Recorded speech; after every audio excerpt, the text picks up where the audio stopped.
And the recording of this workshop will be posted on our website a little bit after this. So if you missed something or you want to go back and look at the information, feel free. We're going to go ahead and get started. All right. Hi, everyone. Welcome to Intro to Typography. I'm Celine, and I'm one of the designers on SB Creative Lab's design team. And I'm Alex, and I'm also on the design team at SB Creative Lab.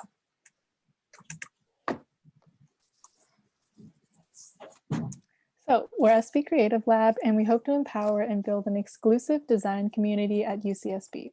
We host many workshops, design challenges, and collaborations with industry professionals throughout the year. We're currently focusing on the fields of graphic design, illustration, and UX/UI design. So, what is typography? Typography is much more than just pretty hand-drawn calligraphy. Typography is also the art and technique of arranging type, which includes choosing and changing typefaces, sizes, and spacing between both letters and words. The key is to strike a balance between legibility and aesthetic appeal.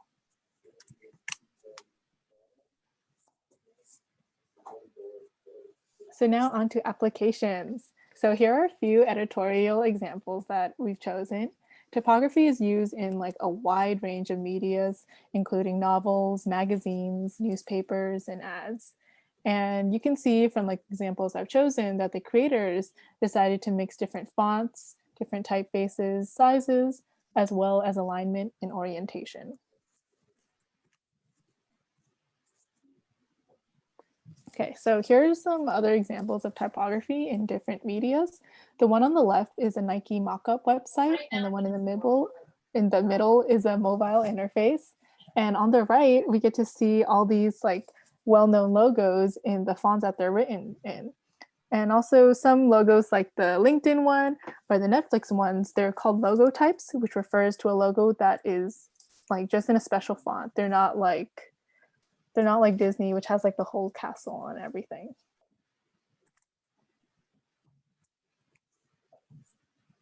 Okay, and then here we see in the middle, this is a branding guideline, and it shows the different typefaces that they're using and the different colors. Also, like we also might know typography as like calligraphy, so that kind of goes to like the storefronts and restaurants where they use different typefaces. Okay, so now that we've gone over a couple things that it's used for, I think the first basic thing you want to know about typography is what fonts and typefaces are. So these terms are used actually pretty interchangeably by most people, but for designers, they have slightly different meanings. A typeface is a style of type that includes common elements but multiple variations. So what that means is, for instance, Arial is a really commonly used and widely known typeface, but it includes a lot of different subsets.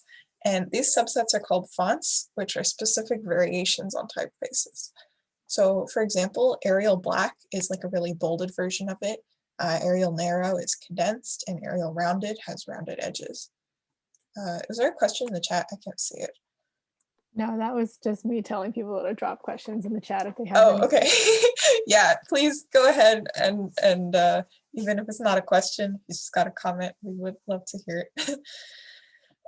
Yeah, so typefaces can be broken down into a lot of like really specific categories, but these are like the most basic ones that will help you tell apart different styles of typeface. So serif fonts and typefaces have little serifs on them. I'll explain that a little bit better in the next slide, but they're basically these little handles on the ends of the letters. Sans serif don't have serifs, pretty clear. Slab serifs are sort of a thicker and more like rectangular version of a serif font, in that instead of these tapered edges, they just have these thick slabs on the end. Script fonts and typefaces are meant to mimic handwriting.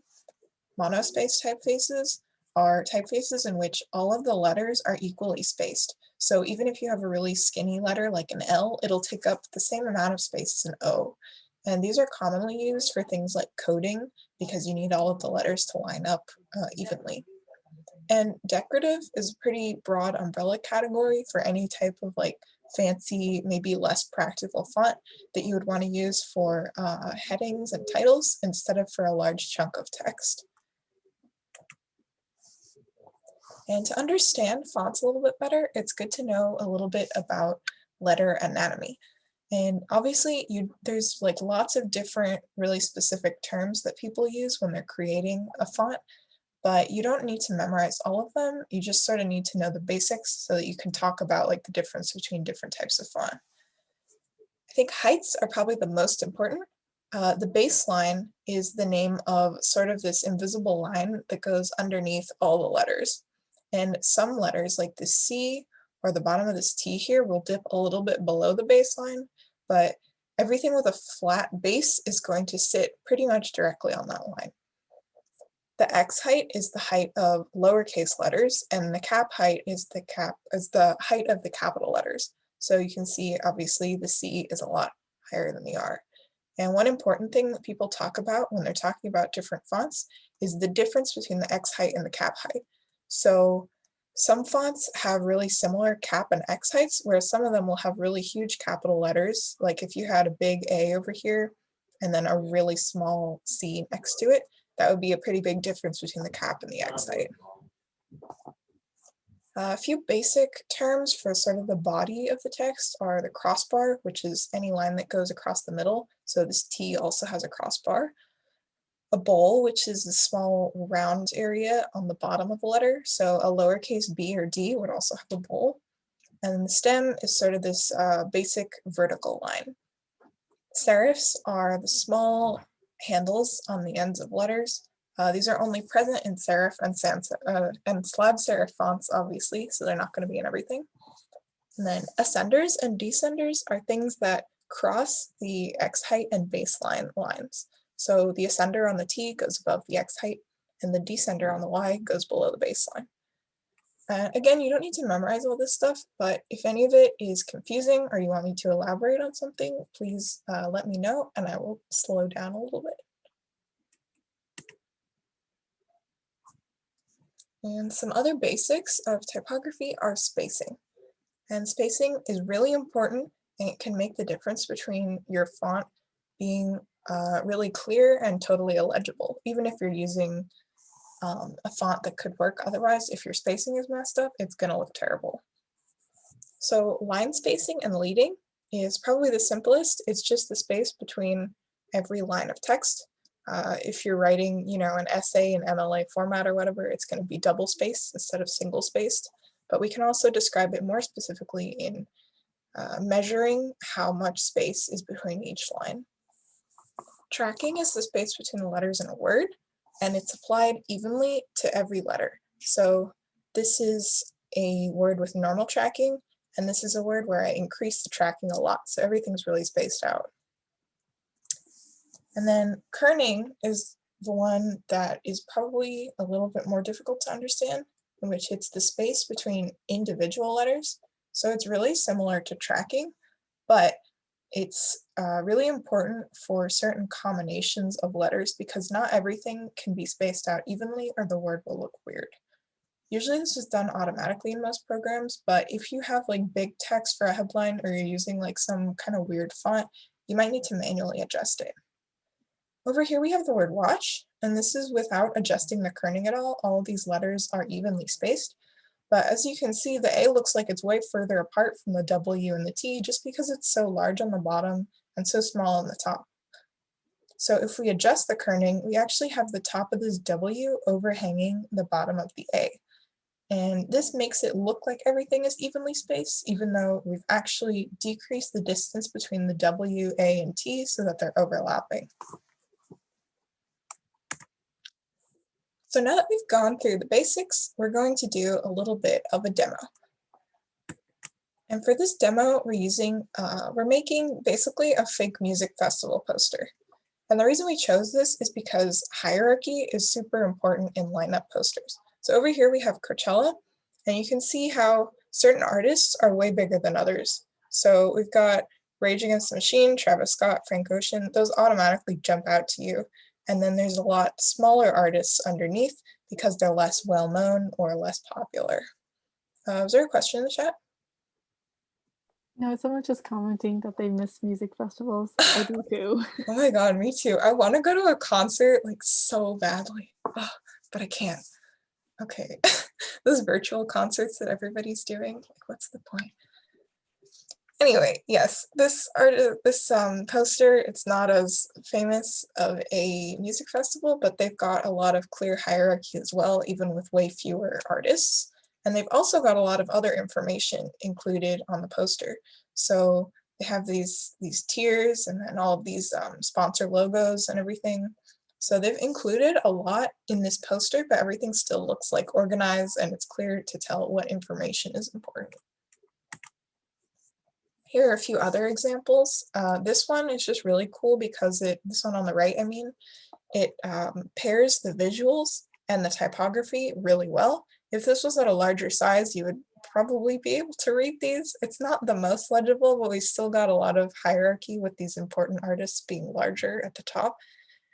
And then this one takes an interesting approach to it in that instead of separating its artists with like lines in between or like dots or something, it makes them all different fonts.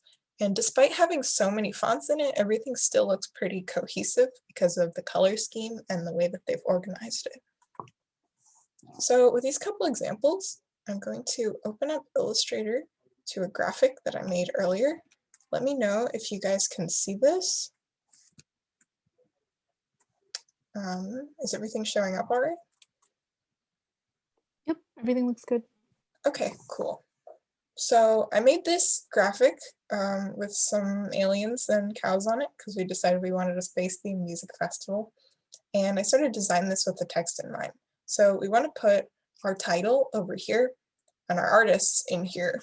And this is because we want to group the similar elements together. And then I want to have the date of the festival at the bottom. So I've written out all of my information over here. And what I'm going to do during this demo, once we go over a couple more concepts, is basically put it in here, pick the fonts, and change the size and color so that everything looks like clear and harmonious, I guess. But the first thing we need to do is pick the font. And I don't know what font to pick. So we're going to go back to the presentation. Celine. All right, onto choosing the right font. The number one rule is don't use too many. When you use too many fonts, it'll be kind of difficult for the reader to basically read it and distinguish what's important and what's not important. Also, certain fonts reflect a certain personality or mood. So for example, like serif fonts like Times New Roman or Play for Display, they're kind of like, they kind of convey or like connote a more like elegant or sophisticated kind of mood, whereas something kind of like Comic Sans might be like something you'd use with like kindergartners or kids, kind of playful. Also, functionality is super important. You want simple and legible fonts for body text.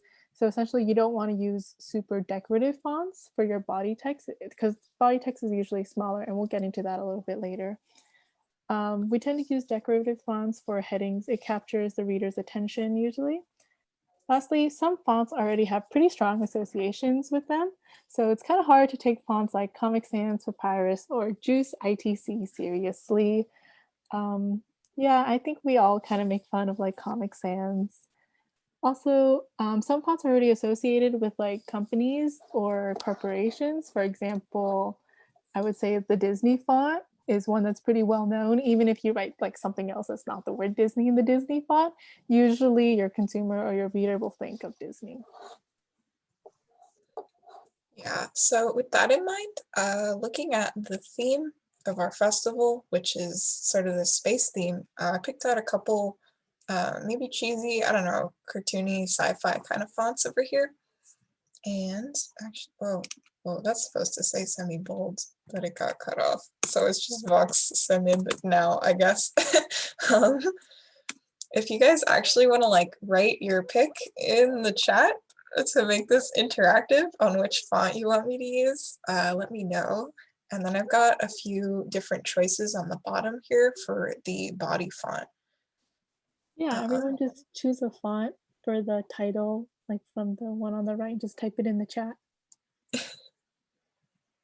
Yeah, and just going over my choices for some of these, I wanted something that was pretty, I guess, thick and bold for the title and the headline, because it's going to be against this kind of busy background.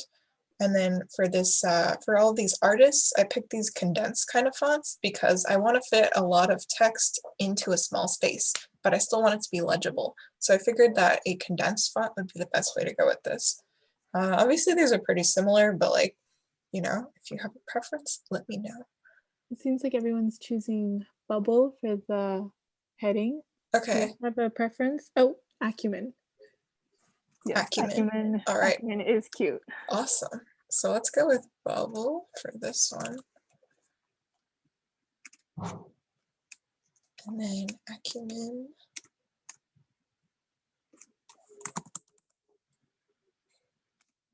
This is like a variable font, or I guess a variable typeface. So if you open this up, open this menu, you can see there's like a ton of different variations on it. So I think the one I wanted was condensed semi-bold. Yeah. And then for these two, I can either use one of these two fonts or I can pick a third one.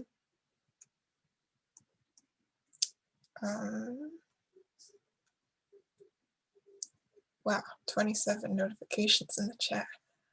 What are people's thoughts? We're just talking about the different fonts within the typeface. Oh, yeah. Yeah, Joyce commented that she's never seen so many variations, like Dude, extra right? condensed. There's so many. It's like what is this? Like, does this even count as a typeface anymore? I don't know. But it's pretty useful. So let me move these band names in here, and these are all definitely very real bands and not made up. The heading over there. Music. Oh wait, I gotta change these. Maybe we'll go with Vox.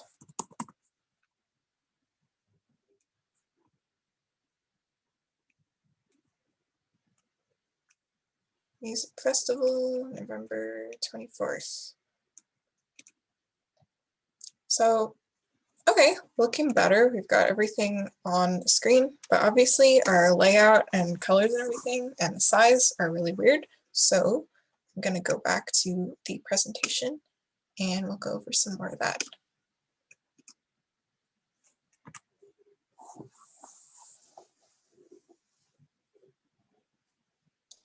All right, cool. Now we're gonna talk about sizing. It's super important to have different sizes for your title, heading, subheadings, and body text, and maybe even your caption text. This is important so that the reader can differentiate between what they're reading. Additionally, some fonts and typefaces react differently to different sizes. So on the left, you can see like a serif font, what that looks like in size 288. And then in a sans serif font, you can also see what that looks like. It's kind of different. For example, I think we all know that like a point 12 in Times New Roman is definitely a lot smaller than a point 12 in Arial. Yeah, and it's also important to keep your sizes consistent for titles and headings. That is like the most annoying thing when you're like typing your essay in Google Docs or something and then you change it to 12 Times New Roman and suddenly it's so much shorter and you haven't met the page requirement. Times New Roman looks better than Arial though. That's true. All right, so I'm actually going to take all of these right now and align them to the right because they're going to move over weirdly. Let's, before I change the size, just to keep everything neat. I'm using Illustrator, so I get these sort of automatic guides that show up that will help me align stuff together. But if you don't have Illustrator, you might have to be a little bit more fiddly with it. Okay, so these are the most important. These are the headliners, Frog and Petrie Party. And I'm gonna make these the biggest. And then these are gonna be smaller, but still pretty big. And then this, these aren't really fitting in here at the current size, so I'm gonna make them a little bit smaller, 21.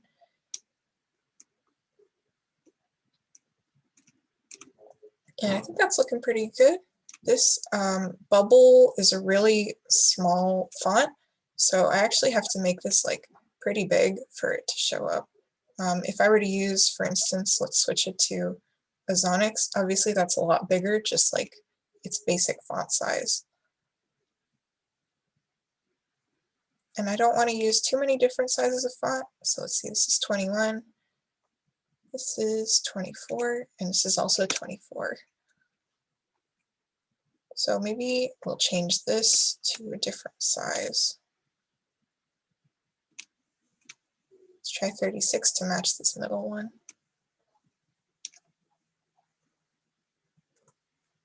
Actually, I think this works better at a smaller size given the font we're using. So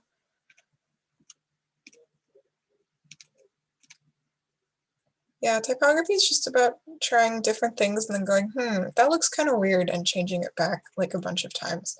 Okay, so one thing that I'm noticing is that the line spacing on this font is way too big.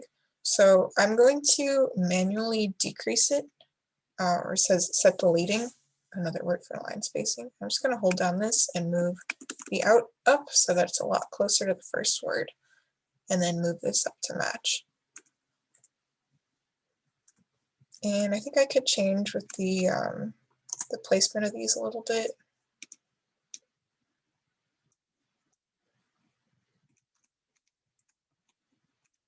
Move everything over just a little.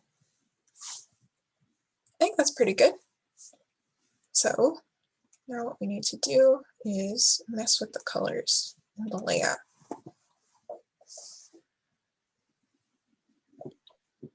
All right, so for layout, it's super important to have a clear reading order and to group similar elements together and have a balance of all your text and graphic.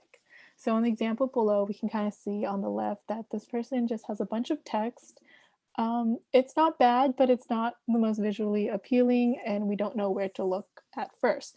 Whereas on the right side, there's a very clear hierarchy of where we should be reading first. Our eyes are first drawn to the 60%, and then it goes to the 2% on the bottom, and then lastly, your profile. And now for color, it's super important to have a lot of contrast. You don't want to have muted colors on top of more muted colors, or really neon colors on top of more neon colors. You should also be checking for legibility in black and white, and to have a cohesive color scheme. Bright colors work better for headlines, but not as small body text like in paragraphs. Alex, we have a question for the poster on the last slide. Can you walk through how you decided to put all the words on the right? Yeah, For I think the we're gonna hop back into the demo for this one, yeah, I'm not done with it yet. So basically, what I figured was that I have most of my space for writing words on the right side here, because this left side is sort of taken up by this curve and then this UFO. So I figured it would be best to align these all on the same line over here, so that everything looks like neat, and then you can sort of lean into like the curve on this side. I actually, before, I had this line above the top one, but I didn't like the way that it looked because it wasn't following like the slant of the tractor beam and everything. So yeah, I did a little bit of fiddling around before the workshop just to make sure that it all kind of fit that. But I was basically just trying to follow the shape that I created for myself. So like over here, it's curved, and then over here, it's flat, lining up with the side of the poster. And like another design tip is like, it's good to kind of think about where you're gonna put the text when you're designing a graphic, just so it's more integrated and it's not like picture and then words, but like graphic. Yeah, I sort of like laid it out at the same time, but I didn't want to go over the process of like drawing all of this in Illustrator because we already did our Illustrator workshop, and it would take a long time, but I think the cows came out pretty cute. Yeah, I hope that answered your question. Okay, so yes, obviously our biggest problem here is that this black text is not really legible against the background at all. So because this is such a big bold font and it's the headline, I'm going to go with this bright green, And I think even that's still a little bit hard to read, but I'm going to make the headline bigger because I think I can afford to do that with this font. And I'm gonna move that down a little bit. These two, I also need a lighter color, but since they're smaller, I'm going to make it a less saturated color. If you guys don't know what that means, saturated is sort of the amount of like actual color in something, whereas the value is how light or dark it is. So this is a really light color, but it's pretty much white, so it's not very saturated at all. We have a question. Do you Yeah, usually put the text first and draw the background or the opposite? Do you want us to go so, over that and then I can go? sorry? Oh, I said you can go ahead and then I'll add something at the end. Okay, yeah. Well, basically what we did for this poster was we kind of came up with our theme, which is like, oh, we're gonna do space. And then I think Celine drew like a big tractor beam and then was like, oh, we can put the text in here. So basically what I did was I sketched out the shapes of this graphic and then I put some text in, but I wasn't really paying too much attention to what font I was using, except for like, okay, I know I want a big bold one up here, and then I want a condensed one in here. So I put the text in, and then like I drew my shapes around it in Illustrator. So basically, how do I say this? I did my sketch first, and then I put the text onto the sketch, and then I made the final image in Illustrator, and now I'm doing the typography. But I think whatever works for your process is what you should do. Like that's not like a set in stone rule or anything. Yeah, Celine, did you want to add? Yeah, I was just basically going to say that everyone has different processes. So like when I approach a graphic, normally I do a lot of like the illustrating part first, but I'm constantly keeping in mind that I have this much text to put in and I have to leave enough room. And then I kind of put in the text afterwards and then rearrange everything, like just little things all together. Yeah, so I think it really depends on the person because I don't want to do my final shapes and everything until I have the text in there. So yeah, as you can see, I just did a couple more adjustments to the leading and the sizing to make it look um, spaced out enough, but also cohesive. And then the last change I'm going to make is this black against green, I think is totally legible, but it looks a little bit harsh compared to the rest of the poster. So I'm just going to select it, and then I'm going to use this dark green over here to change the color. And I think we're pretty good on this. So I'd say this is the end of our demo portion, and we can go back to the presentation. But if you guys have any questions about this before I leave, then please let me know. But otherwise, I'm going to go back, and sorry for that like weird delay in me changing the slides. I think it's because my Wi-Fi is not that great. But yes, Celine, explain this beautiful slide. All right, so here's an example. Well, here's a bad example. I can say that it's bad because I made it. And then here's a good example on the right. So let's talk about why the one on the left isn't a great example. First off, it has a rainbow background, it makes text really difficult to read. And also the text that I chose was like a weird yellow. So we don't even see the typography part.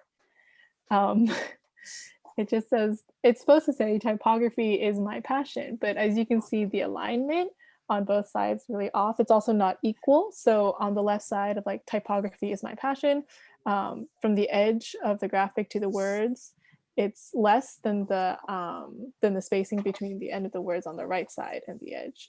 Also, you can see my upside down heart, like that's also bordering the edge, and that makes it it's just kind of like unequal and unbalanced. Yes, I spelled passion wrong, and that wasn't on purpose too. um, and Typography is my passion. so like the toad too, like you want to use graphics that'll like kind of stand out or have like some kind of like contrast to your text and background. But see, like this doesn't really work because we have like a rainbow tie-dyed background on top of a rainbow background. But let's talk about why the one on the right is a good example and a good use of typography. So first off, we can see there is a really clear, how did you find this image, Alex? Alex found the image of the I just looked up toad because we were trying to create the graphic design as my passion picture, but we figured we had to be a little bit different because obviously typography is its own field. So I didn't use a frog, I used a toad. It's also written in papyrus, which no one should be doing. Actually, I think that's written in chalkboard. Also, like, unless you're making like a slide deck for kindergarteners, like you want to avoid like these type of fonts. But okay, the one on the right. So there's a really clear like hierarchy. Our eyes are immediately draw to like the one, and then the Nike, and then the product. And you can also see that they're kind of playing with like the opacity of the text too.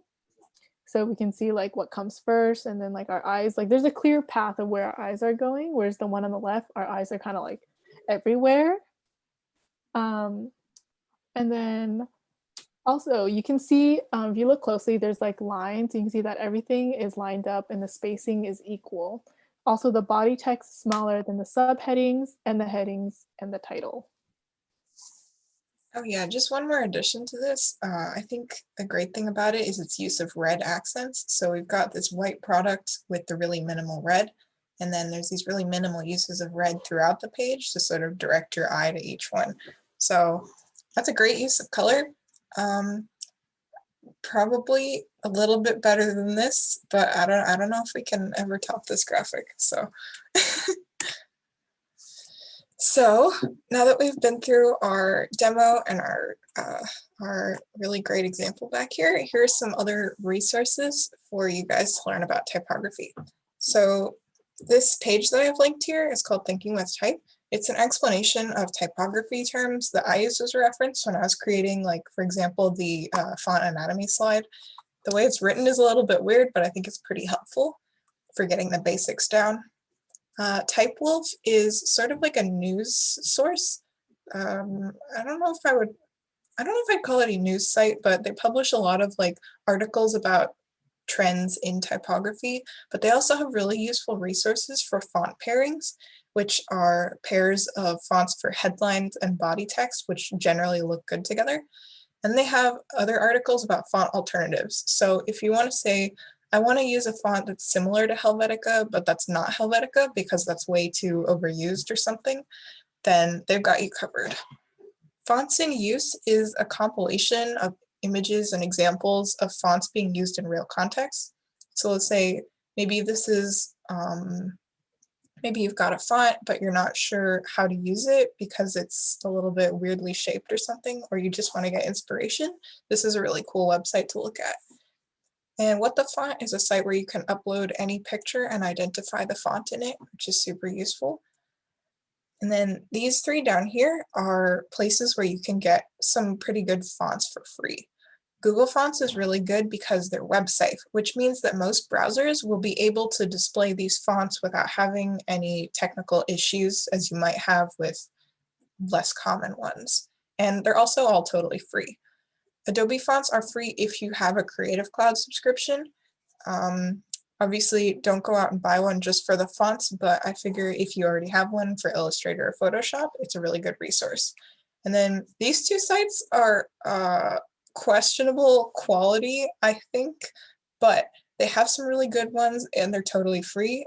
And usually you can check the license and make sure that they're free for commercial or personal use, or you can get the demo version or something like that.